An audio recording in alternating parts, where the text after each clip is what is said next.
Hey guys, what's up? It's Vodka here again with episode 3 of my Fighting Game 101 series for beginners. I know the last episode I said that was episode 1, but I made a mistake and didn't realize I actually created a previous episode before that. So last episode was episode 2, this is episode 3. And in this episode, we'll be focusing on punishing your opponent's mistakes.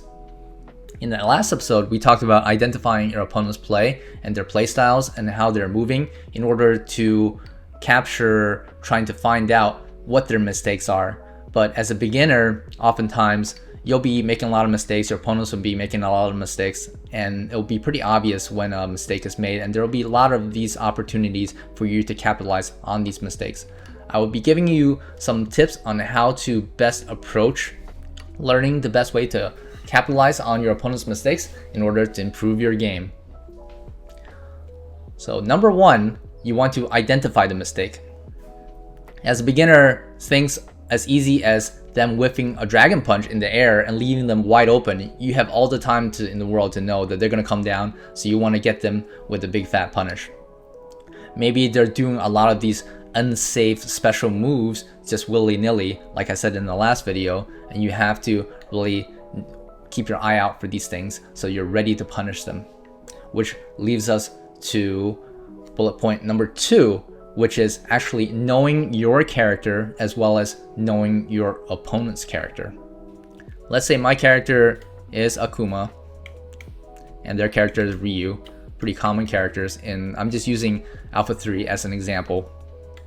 Knowing your character's moves and what they can punish and what their moves are can lead you to bigger punishes and having you getting bigger rewards. When I first started picking up Akuma, I didn't really know what his most damaging punishes are, so most of the time what I see with new players is they're unfamiliar with their characters. So if Ryu does a dragon punch, for example, and he misses, what do? Most of the time I see beginner players, they don't know what to do, so they're kind of stuck. Oh, what do I do? Maybe I'll just throw them. That's the easiest thing. You're not using too much brain power for that. I'll just throw them. I mean, I'll net you a little bit of damage. What else do they do? They might just sweep them as they get down, which is okay.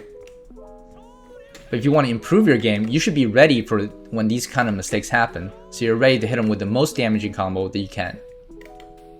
Now this leads to my point number 3. You see how I'm going to training mode here?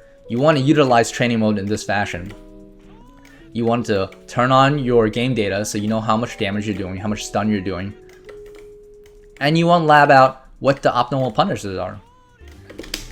And you want to practice, practice, practice, so that you're not missing it. You don't get an accidental fireball when you don't want to. You don't get like nothing. Oh, oops, I just got a crouching short. That's not good. You want to be consistent in your punishes. So practice.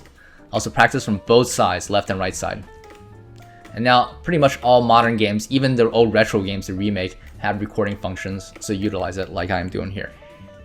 Now for example, for Akuma, when I started, I didn't know what his most damaging punishes are. Maybe I was doing short fireball.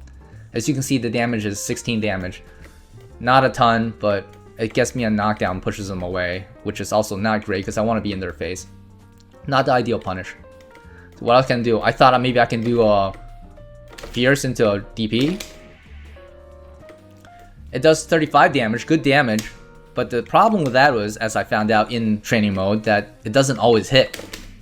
You see, that'll happen if you're not close enough or you're not canceling fast enough, so it's not very reliable. You want to take into account what is reliable and what does the most damage. What you can reliably do. It doesn't have to be the optimal, most damaging all the time, it just has to be reliable for you. That's why you have to practice, so you know about yourself. How reliable can you do the most punishing combos on your opponent with them when they make their mistakes?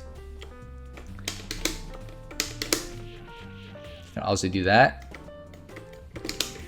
Low forward into DP. This is very reliable for me. If I don't know what to do, my brain just can't think of it fast enough, I can always do this. You want to get to a point where you're actually not thinking about what the punish is. You're just ready because you've done it so many times. That's the mode that you want to get to. The other one is the hop kick into it. This one is much harder to do because the window cancel is very tight, like I said. So what is the most reliable for you? So that, you can see, does 32 damage versus crouching medium kick, which does 30 damage. But it's a little harder to do. So I might not go for that if I really need to make sure I do the damage. So finally, bullet point number 4, what I want to emphasize is prefer a knockdown versus just anything else. If you don't know what to do, how to do the best punish, the best you can do is go for a knockdown. So you're new, you're not good at combos yet, okay, that's understandable. Instead of throwing them far away, you want to prefer a knockdown. Now this might differ from game to game, but most Street Fighter games, a knockdown will net you some sort of an ambiguous cross-up or some sort of mix-up with high-lows. This is why you want to prefer the knockdown over just throwing them away. If I throw them, see, now we're kind of in neutral again. I don't have much options after that, but if I get a knockdown, I can make them guess. So if anything, just go for a knockdown. You can even go for tick throws, right? You can go for frame traps. So go for a knockdown. If you don't have combos yet, just go for the knockdown.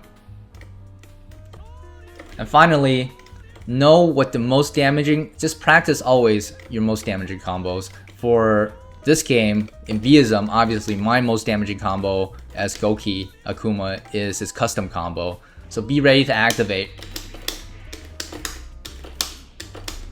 Right? And then you'll get the full custom combo, and that'll get you the most damage.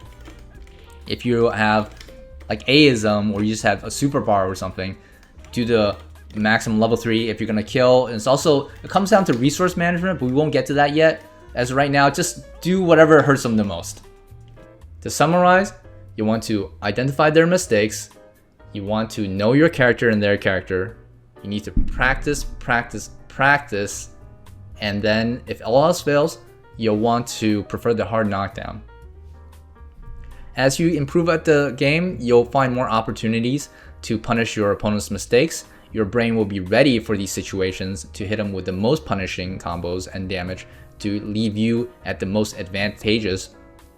And the more damage you do to your opponent, the more likely you'll win the match. And you'll start moving out of that beginner level into a more intermediate level.